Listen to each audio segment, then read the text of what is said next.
Hi అండి, welcome to my channel. So నేను తిరుమల నుంచి కిందకి వచ్చేటప్పుడు మనకి నడకదారి దగ్గర ఆంజనేయ స్వామి గుడి ఉంటుంది కదా. సో ఆంజనేయ స్వామి గుడి దగ్గర ఆగి దర్శనం చేసుకున్నాను అనమాట. సో అది మీకు చూపిద్దామని చెప్పి వీడియో తీశాను, చూడండి.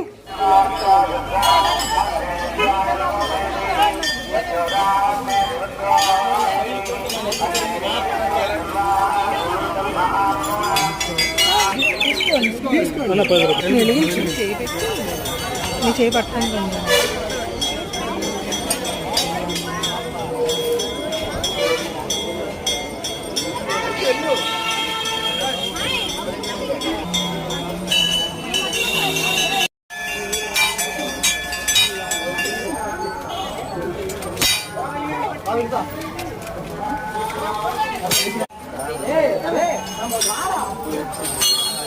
ఫోటో తీసుకున్నాం.